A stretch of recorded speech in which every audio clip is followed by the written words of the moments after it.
हाय, मी आहे ब्लॉगर सारिका. तर चला आज दाखवणार आहे तुम्हाला ग्रेव्हीदार छोले. तर इकडे पाहू शकते छोलेच्या ग्रेव्हीसाठी मी काय काय घेतलेलं आहे. कांदा, टोमॅटो, आलं, लसूण, खूप सारी कोथिंबीर आणि हिरवी मिरची.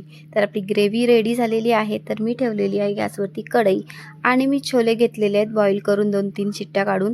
आणि इकडे पाहू शकते तेल टाकलेलं, तेल खूप छान गरम झालेलं आहे आणि त्याच्यामध्ये आपण ग्रेव्ही घातलेली आहे. तर ग्रेव्ही आहे ना तेल सुटेपर्यंत खूप छान अशी परतून घ्यायची.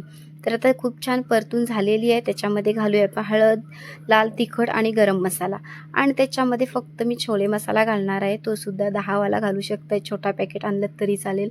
तर आणि त्याच्यामध्ये ना खूप छान मसाले घातले की आपण खूप परतून घ्यायचे आहेत आपल्याला, कारण मसालेसुद्धा त्या ग्रेव्हीमध्ये खूप छान शिजले गेले पाहिजे. तर चवीनुसार घातलेलं आहे त्याच्यामध्ये मी मीठ. इकडे पाहू शकते खूप छान ग्रेव्ही मी परतून घेतली आणि मग बॉईल केलेले आपले छोले त्याच्यामध्ये घातलेले आहेत. तर चला छान उकल आलेला आहे. आपण त्याच्यामध्ये कोथिंबीर घालणार आहोत. आणि माझं व्हिडिओ कसं वाटलं नक्की लाईक शेअर कमेंट करून सांगा. कमेंट नक्कीच करा, कारण कुठून पाहताय कुठून कमेंट येते मला नक्कीच समजेल. ओके, माझा व्हिडिओ पाहतच राहा. Bye bye. कसा वाटला व्हिडिओ? चला बाय बाय.